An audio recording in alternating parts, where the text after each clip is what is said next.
At this time, I'm going back and forth, around and around. I'm directing, I'm answering phones, I'm PAing on sets, I'm editing, I'm shipping my show reel around, I'm dubbing, I'm doing cocaine, Hollywood, young Hollywood stuff, and having a really good time. I really like this time in my life as before everything exploded. The excitement, the anticipation of it, and the expectation of it too. I mean, I think that's part of the law of attraction having worked so well in my situation, is that I expected it to happen. I expected my success. I expected to be working with Madonna and Janet Jackson every minute of every day with all of my being. And that's all that it is. Expectation.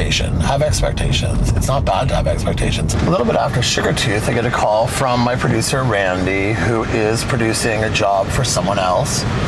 A director by the name of Frank Gatson, who I knew as Matthew Ralston's choreographer. His biggest claim to fame, I think now at this point, would be Beyonce.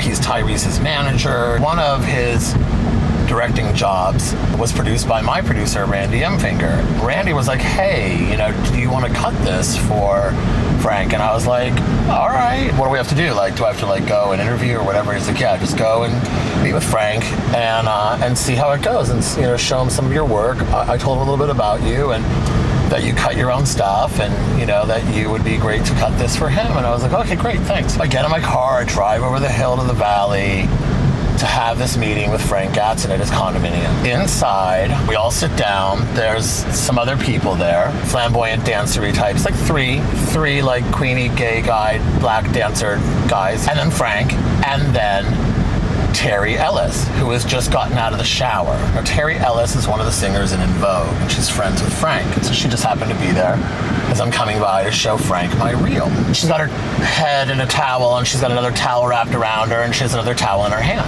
I'm me, and I sound the way that I do. And so as I begin to present myself to Frank, she starts to make fun of the way that I'm talking, like a child.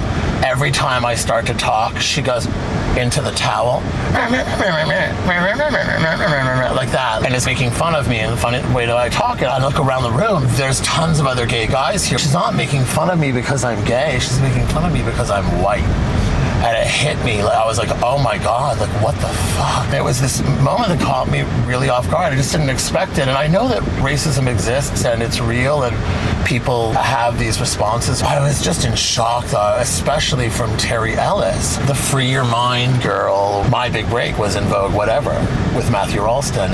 In that video, her head is in a cage. Free Your Mind, indeed. They were nominated for Grammys and never won. I did win a Grammy. I won my Grammy. Maybe having a better attitude in life helps you get ahead in all sorts of ways. My graduation party is held on the roof of Vogue Pictures. Sharon let me have it there. I invite some family, some cousins who live locally, and some friends, and then Kate and Julie came, Kate Miller, and she brought her friend Julie Verona, two really good friends of mine at this time. Julie was in the Sugartooth video. Kate was on set as well. She got to see me in action directing. I was really excited about that. I was really excited for her to see me in that position so that she would commission me another directing job soon.